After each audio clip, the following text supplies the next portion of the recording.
it's a known fact that most politicians in this country, after election, usually they don't move on. Next thing, they're heading to court. Can you kindly tell us what this tribunal ruling is all about? Okay, I think it's really sad. It's supposed to be a game of sportsmanship, but unfortunately, in our own part of the climb, in our own neck of the woods, it's almost an impossibility for a person to lose an election and just go away. Maybe the exception to that is President Goodluck Jonathan at the time. The way it happened again this time is the usual way in which a person says, okay, he's not satisfied. But there are times when it has been upheld that their dissatisfaction is actually genuine and it was upheld. That was the case of Adams Oshomole, the governor of Rivers State at that time, Rotimi Amechi, and the likes. I think that this situation too is interesting because the Governorship Tribunal has come up to say that Adeleke is the winner. I've checked the judgment, and I think that the judgment is one that puts the judges that participated in the decision making between a rock and a hard place, because however you look at it, it's a difficult judgment to give. At the end of the day, whoever maybe the Supreme Court endorses as the winner of the election is still going to have some comma, or whoever the Supreme Court declares as the loser of the election is still going to cry foul, and they're going to have genuine reasons to cry foul. The major reason why I say that is because while the majority of the members of the tribunal actually say that beavers that said that the number of people who are accredited to vote must not be more than the number of people who actually voted. That was in quote violated. It is violated if they follow the evidence that was first submitted by INEC.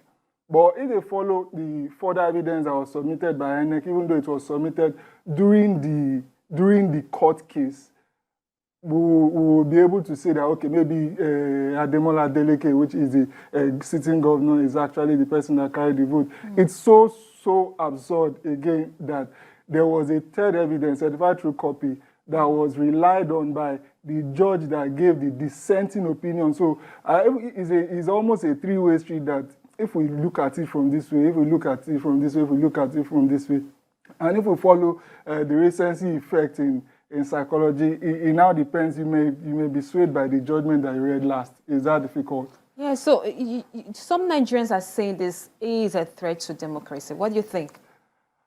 It's a threat to democracy in that democracy in itself is by people saying, okay, I voted in this election, or the majority of people say we voted in this election, and it should be the majority that should carry the day.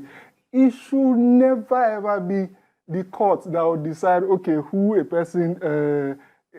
going to be the person who is going to hold an elective position, whether it's the governorship or the presidency, or maybe House of Reps or anything. So if the people are confident, maybe not what happened in Imo State, not what happened in Bayelsa State, and if the people are confident that whoever it is that we vote for is the person that's going to eventually hold the office, and not who the court decides, because this candidate's lawyer in court is better than the other candidate's lawyer, or this candidate's lawyer has better evidence than the other candidate's lawyer, or because maybe some people in the administrative part of the election organization, maybe INEC, like in this case, they were really unbecoming. There was a lot of things that they didn't handle well. If that becomes the case, then democracy becomes threatened.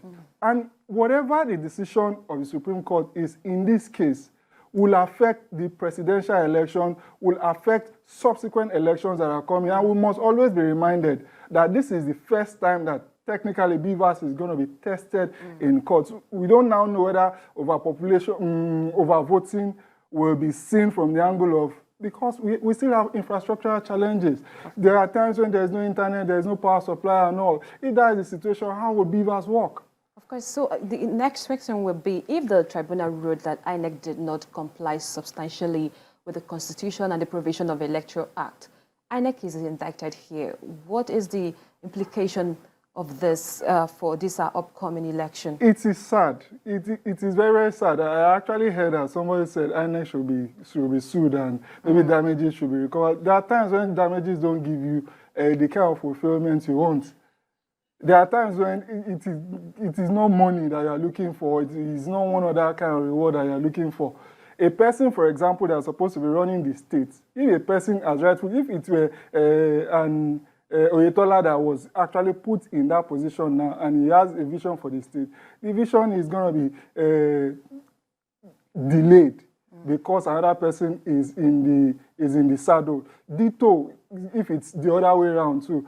So that is why, as much as possible, we must ensure that we protect democracy. INEC must do everything it possibly can to ensure that as an unbiased umpire, it is not the one at fault when it comes to delivering dividends of democracy or facilitating the participation of Nigerians in elections. It shouldn't be their fault. All right, Justice, thank you for your contributions so far.